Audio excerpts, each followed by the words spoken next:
Ibrahim Traore, his secret journal. The following information from Ibrahim Traore's journal is very, very compelling. Don't go away. Listen to the end. When Traore led the coup d'etat of September 30th, 2022, it was not out of ambition. It was out of burden, a sacred burden to correct what had gone wrong.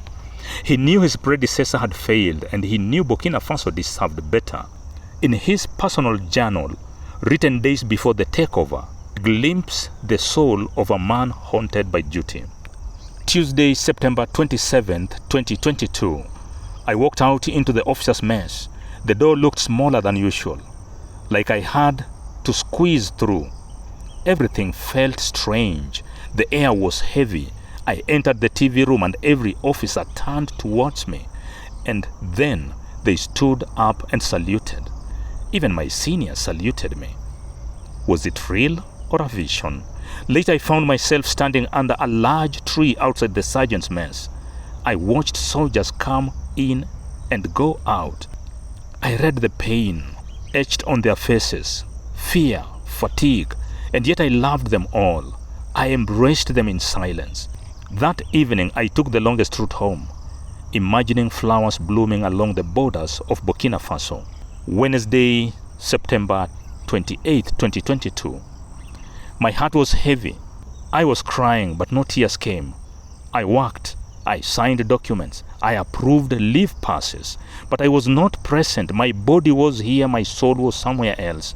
I walked to the mosque, stood outside for a long time, then wandered to a field, holding a meeting with no one but myself, wrestling with a burden too sacred for words. Later that day, I spoke to my soldiers about discipline and courage. I shared how many times I had escaped death. And that night, I stayed long after Maghrib prayers. A divine calm descended upon me. I felt reborn. Thursday, September 29th, 2022. I visited every barrack block, spoke to soldiers about life, family, football, jihadism, but not the coup. I held each of their souls in mine. I loved them more than I had ever loved them before. Our hearts were bound like divine African sisal ropes, braided by destiny. Friday, September 30th, 2022, the grand day. At the early hours of the morning, gunfire erupted. Key facilities fell. The capital, Ouagadougou, was under control. The interim president was removed. This was not a power grab. It was a divine mission.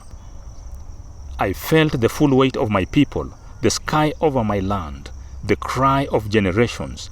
Allahu Akbar. I still don't know how I managed, but I knew this was the most sacred day of my life. Viewer, thank you for joining me. Subscribe to the channel, hit the bell, click the like, and let us tell the story about this soldier from heaven who is transforming Burkina Faso to a heavenly place. In the heart of West Africa, a young lion rose. Ibrahim Traore, born on March 14, 1988, shocked the world when at the age of 34 he took power, becoming the youngest leader in the world at the time. A son of the soil, a soldier forged in fire, patriot born of pain and prophecy. Since September 2022, he has served as the interim president of Burkina Faso, fighting not just for office, but for the soul of his nation. At just 37, he is now the second youngest head of state on earth, but in courage and in conviction, few, if any, stand above him. The warrior who walked through fire.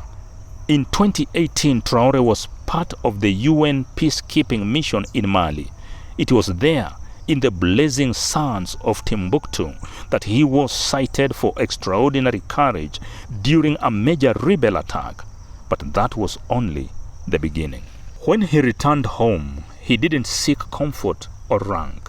He returned to the front lines, Djibo, Otapuonu, the north. He bled with his comrades. He led from the front.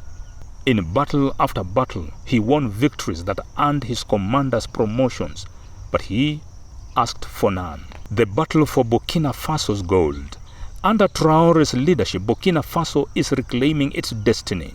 In November 2023, his government approved the construction of nation's first gold refinery, a monumental step meant to end foreign exploitation, boost local revenue, and create 5,100 jobs. Soon, 400 kilograms of refined gold will leave Burkinabe soil every single day, not in the hands of smugglers, but in the name of the people.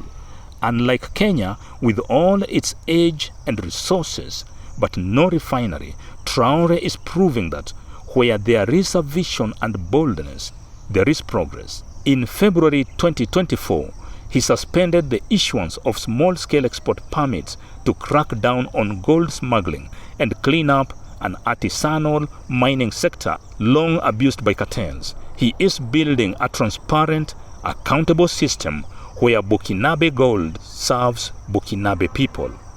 Meanwhile, Kenyan gold remains trapped in black markets and secrecy. A leader born in childhood.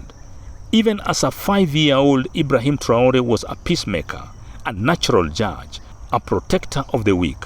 He would confront bullies fearlessly, always defending the small child. Disputes among children were brought to him for judgment. He spoke little, but listened deeply, and in that silence, he commanded hearts. Years later, a woman would fall in love with him, wanted marriage. But Ibrahim Traore, a soldier, told her, "Our land is at war. If I marry you, I may leave you a young widow. I value you too much to do that." He ended the relationship, not out of pride, but out of love, because leadership for him meant sacrifice. The president of the people's hearts, Ibrahim Traore has captured the imagination of Africa, Asia, and even parts of Europe. He has raised the bar for African leadership, dwarfing many older, longer-serving presidents. He is not just president of Burkina Faso. He is president of the people's hearts, across borders, across beliefs, across races. Perhaps the United States, and specifically the White House, doesn't approve of him, but the masses do. And that matters more. May Allah protect this son of Africa. May He give him strength for the journey ahead. And may the flowers he planted along Burkina Faso borders continue to bloom for generations to come. Amen. Viewer, I appreciate your watching. Please subscribe to the channel, hit the bell, click the like, and let us tell the story about this soldier from heaven who is transforming Burkina Faso to a heaven. Thank you.